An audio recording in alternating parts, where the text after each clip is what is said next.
Hello guys, welcome back to my YouTube channel. Guys, आज का video काफ़ी important होने वाला है क्योंकि आज हम बात करने वाले हैं रेलवे एग्जाम में पूछे जाने वाले 40 ऐसे महत्वपूर्ण प्रश्नों को जो बार बार परीक्षा में पूछे जाते हैं। गाइज, ये सभी क्वेश्चन आपकी आगामी परीक्षा आरआरबी एनटीपीसी, ग्रुप डी या आरपीएफ कांस्टेबल के लिए अति महत्वपूर्ण होंगे। चलिए तो हम स्टार्ट करते हैं। हमारा पहला क्वेश्चन है कि भूगोल का जनक किसे कहा जाता है। गाइज, इसमें पूछा गया है कि भूगोल का जनक किसे कहा जाता है, तो हेकेटियस को भूगोल का जनक कहते हैं। तो इसका राइट आंसर ऑप्शन डी होगा। हमारा अगला क्वेश्चन है, मानव भूगोल का पिता निम्नलिखित में से किसको कहा जाता है। इसमें पूछा गया कि मानव भूगोल का पिता निम्नलिखित में से किसे कहा जाता है, तो कार्ल रिटर को मानव भूगोल का पिता कहते हैं। तो इसका राइट आंसर ऑप्शन ए होगा। हमारा अगला क्वेश्चन है, भूगोल को मानव परिस्थिति के रूप में परिभाषित करने वाला विद्वान कौन है। इसमें पूछा गया कि भूगोल को मानव परिस्थिति के रूप में परिभाषित करने वाले विद्वान कौन है, तो मानव परिस्थिति के रूप में परिभाषित करने वाले विद्वान H.H. बेरोज हैं। कौन है? H.H. बेरोज हैं। तो इसका राइट आंसर ऑप्शन सी होगा। हमारा अगला क्वेश्चन है, भू आकृति विज्ञान का जन्मदाता किसे माना जाता है। इसमें पूछा गया कि भू आकृति विज्ञान का जन्मदाता किसे माना जाता है, तो भू आकृति विज्ञान का जन्मदाता पेशल को माना जाता है। किसको? पेशल को कहा जाता है। तो इसका राइट आंसर ऑप्शन ए होगा। हमारा अगला क्वेश्चन है, भूगोल पृथ्वी को केंद्र मानकर अध्ययन करने वाला विज्ञान है, ऐसा किसने कहा था। इसमें पूछा गया कि भूगोल पृथ्वी को केंद्र मानकर अध्ययन करने वाला विज्ञान है, ऐसा किसने कहा था, तो ऐसा बरेनियस ने कहा था। बरेनियस ने कहा था कि भूगोल पृथ्वी को केंद्र मानकर अध्ययन करने वाला विज्ञान है। तो इसका राइट आंसर ऑप्शन ए होगा। हमारा अगला क्वेश्चन है, सौरमंडल के बारे में विश्व के समक्ष जानकारी प्रस्तुत करने का श्रेय किस विद्वान को है। इसमें पूछा गया कि सौरमंडल के बारे में विश्व के समक्ष जानकारी प्रस्तुत करने का श्रेय किस विद्वान को है, तो सौरमंडल के बारे में विश्व के समक्ष जानकारी प्रस्तुत करने वाले विद्वान कोपरनिकस था। कौन था? कोपरनिकस था। तो इसका राइट आंसर ऑप्शन ए होगा। हमारा अगला क्वेश्चन है, सूर्य के चारों ओर घूमने वाले खगोलीय पिंड क्या कहलाते हैं। इसमें पूछा गया कि सूर्य के चारों ओर घूमने वाले खगोलीय पिंड क्या कहलाते हैं, तो सूर्य के चारों ओर घूमने वाले खगोलीय पिंड ग्रह कहलाते हैं। तो इसका राइट आंसर ऑप्शन ए होगा, ग्रह। हमारा अगला क्वेश्चन है, भूगोल भूतल का अध्ययन है, ऐसा किसने कहा। इसमें पूछा गया कि भूगोल भूतल का अध्ययन है, ऐसा किसने कहा, तो ऐसा कंट ने कहा था कि भूगोल भूतल का अध्ययन है। तो इसका राइट आंसर ऑप्शन सी होगा, कंट।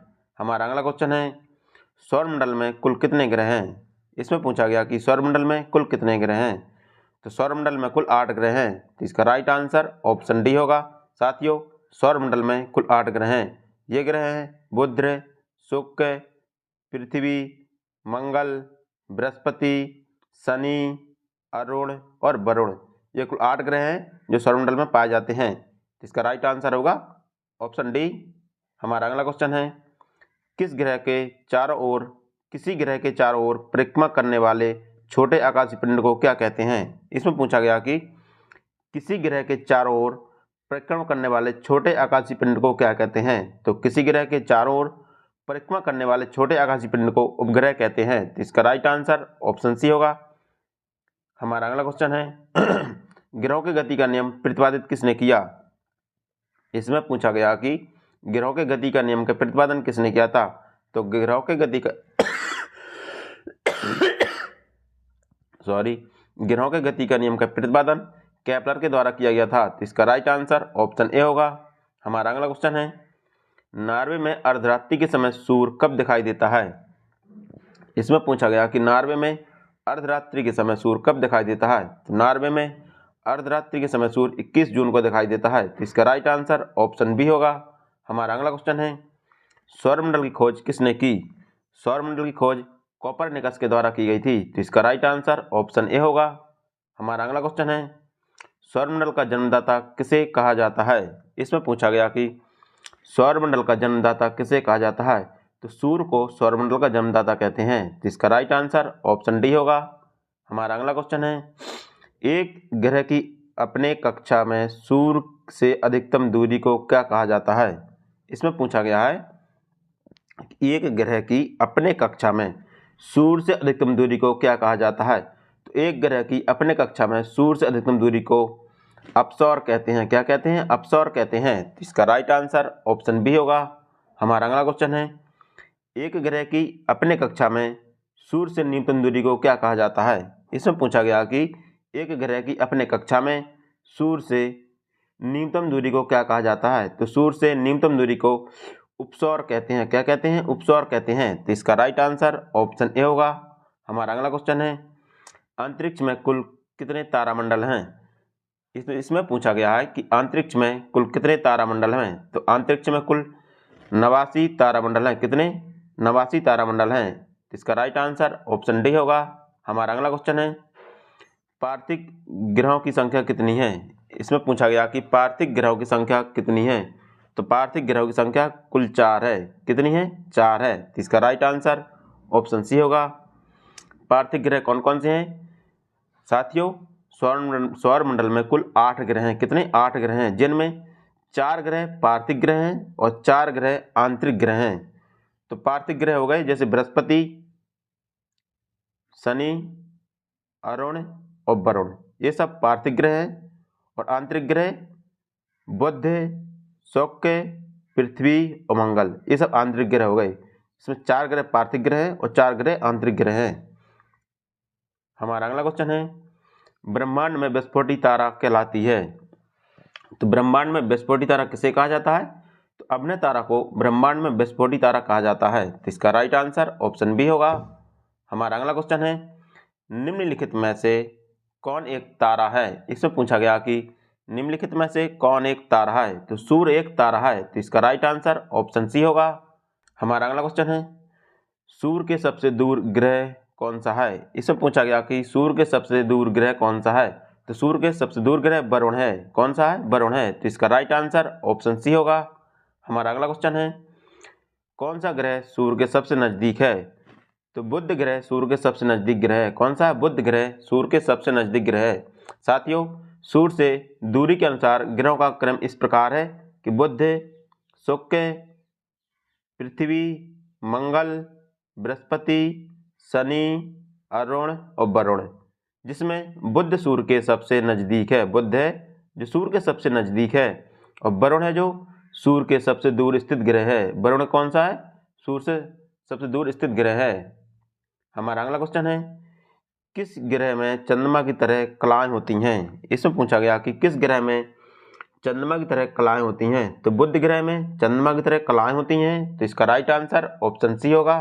हमारा अगला क्वेश्चन है, बुध सूर्य का एक चक्कर लगाने में कितना समय लेता है? तो बुध सूर्य का एक चक्कर लगाने में 88 दिन का समय लेता है। तो इसका राइट आंसर ऑप्शन बी होगा। हमारा अगला क्वेश्चन है, सौरमंडल का अत्यधिक तीव्र ग्रह कौन है? इसमें पूछा गया कि सौरमंडल का अत्यधिक तीव्र ग्रह कौन सा है? मतलब कौन सा ग्रह सूर्य का सबसे कम समय में चक्कर लगाता है? तो बुध है जो सौरमंडल का सबसे अत्यधिक तीव्र ग्रह है। तो इसका राइट आंसर ऑप्शन डी होगा। हमारा अगला क्वेश्चन है, निम्नलिखित में से किस ग्रह को पृथ्वी की बहन कहा जाता है? किस ग्रह को पृथ्वी की बहन कहते हैं? तो शुक्र ग्रह को पृथ्वी की बहन कहते हैं। तो इसका राइट आंसर ऑप्शन बी होगा। हमारा अगला क्वेश्चन है, 2 ग्रह जिनके उपग्रह नहीं हैं। इसमें पूछा गया कि 2 ग्रह कौन से हैं जिनके कोई उपग्रह नहीं है? तो बुध और शुक्र हैं, 2 ग्रह हैं जिनके कोई उपग्रह नहीं है। तो इसका राइट आंसर ऑप्शन बी होगा। हमारा अगला क्वेश्चन है, किस ग्रह को सांझ का तारा या शाम का तारा कहा जाता है? किस ग्रह को शाम का तारा कहते हैं? तो शुक्र ग्रह को सांझ का तारा कहते हैं। तो इसका राइट आंसर ऑप्शन सी होगा। हमारा अगला क्वेश्चन है, यूरोपवासी किस ग्रह की पूजा देवी के रूप में करते हैं? तो यूरोपवासी किस ग्रह की पूजा देवी के रूप में करते हैं?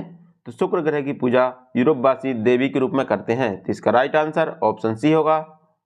हमारा अगला क्वेश्चन है, पृथ्वी की उपसौर स्थिति किस महीने में होती है? तो पृथ्वी की उपसौर स्थिति जनवरी के महीने में होती है। कब होती है? जनवरी के महीने में होती है। तो इसका राइट आंसर ऑप्शन ए होगा। हमारा अगला क्वेश्चन है, पृथ्वी की सबसे ऊपरी परत के लिए सर्वप्रथम सियाल शब्द का प्रयोग किसने किया? इसमें पूछा गया कि पृथ्वी की सबसे ऊपरी परत के लिए सियाल शब्द का प्रयोग किसने किया? तो सियाल शब्द का प्रयोग सुएस ने किया था। किसने किया था? सुएस ने किया था। तो इसका राइट आंसर ऑप्शन ए होगा। हमारा अगला क्वेश्चन है, पृथ्वी के किस भाग में निकेल और लोहा की प्रधानता है। इसमें पूछा गया कि पृथ्वी के किस भाग में निकेल और लोहा की प्रधानता है। तो पृथ्वी के निफे भाग में निकेल और लोहा की प्रधानता है। तो इसका राइट आंसर ऑप्शन बी होगा। हमारा अगला क्वेश्चन है, भूपृष्ठ की किस परत में बेसाल चट्टानों की आवश्यकता है। इससे पूछा गया कि भूपृष्ठ के किस परत में बेसाल चट्टानों की आवश्यकता है। तो भूपृष्ठ की सीमा परत में बेसाल चट्टानों की आवश्यकता है। तो इसका राइट आंसर ऑप्शन बी होगा। हमारा अगला क्वेश्चन है, पृथ्वी की आंतरिक संरचना के संबंध में महत्वपूर्ण जानकारी का स्रोत क्या है। इसमें पूछा गया कि पृथ्वी की आंतरिक संरचना के संबंध में महत्वपूर्ण जानकारी का स्रोत क्या है। तो महत्वपूर्ण जानकारी का स्रोत भूकंप विज्ञान है। क्या है? भूकंप विज्ञान है। तो इसका राइट आंसर ऑप्शन डी होगा। हमारा अगला क्वेश्चन है, पृथ्वी के कुल द्रव्यमान का लगभग कितना प्रतिशत मेटल में पाया जाता है। इसमें पूछा गया कि पृथ्वी के कुल द्रव्यमान का लगभग कितना प्रतिशत मेटल में पाया जाता है। तो पृथ्वी के कुल द्रव्यमान का 68% मेटल में पाया जाता है। तो इसका राइट आंसर ऑप्शन सी होगा। हमारा अगला क्वेश्चन है, स्थल मंडल का विस्तार कितने किलोमीटर की गहराई तक है। तो स्थल मंडल का विस्तार 100 किलोमीटर की गहराई तक है। कितना? 100 किलोमीटर की गहराई तक है। तो इसका राइट आंसर ऑप्शन डी होगा। हमारा अगला क्वेश्चन है, पृथ्वी के भूप्रपाटी में कौन सा तत्व प्रचुर मात्रा में पाया जाता है। तो पृथ्वी की भूप्रपाटी में एल्युमिनियम प्रचुर मात्रा में पाया जाता है। तो इसका राइट आंसर ऑप्शन सी होगा। हमारा अगला क्वेश्चन है, पृथ्वी के धरातल में कितने प्रतिशत भाग पर महाद्वीपों का विस्तार पाया जाता है। इसे पूछा गया कि पृथ्वी के धरातल पर कितने प्रतिशत भाग पर महाद्वीपों का विस्तार पाया जाता है। तो महाद्वीपों का विस्तार 29.2% भाग पर महाद्वीपों का विस्तार पाया जाता है। तो इसका राइट आंसर ऑप्शन सी होगा। हमारा अगला क्वेश्चन है, कुल अक्षांशों की संख्या कितनी है। साथियों, इसमें पूछा गया कि कुल अक्षांशों की संख्या कितनी है। तो कुल अक्षांश कितने हैं? 180 अक्षांश हैं। साथियों, अक्षांश रेखाएं और देशांतर रेखाएं तो अलग अलग रेखाएं हैं, ये काल्पनिक रेखाएं हैं। तो अक्षांश रेखाएं की संख्या 180 है। कितनी है? 180 है। तो इसका राइट आंसर ऑप्शन डी होगा। हमारा अगला क्वेश्चन है, देशांतरों की संख्या कितनी है। इसमें पूछा गया कि पृथ्वी पर देशांतर रेखाओं की संख्या कितनी है। तो देशांतर रेखाओं की संख्या कितनी है? 360 देशांतर रेखाएं हैं। कितनी है? 360 देशांतर रेखाएं हैं। तो इसका राइट आंसर ऑप्शन बी होगा। हमारा अगला क्वेश्चन है, निम्नलिखित नगरों में से कौन सा एक भूमध्य रेखा के सबसे निकट है। इसमें पूछा गया कि कौन सा नगर भूमध्य रेखा के सबसे निकट है। तो सिंगापुर भूमध्य रेखा के सबसे निकट नगर है। तो इसका राइट आंसर ऑप्शन ए होगा।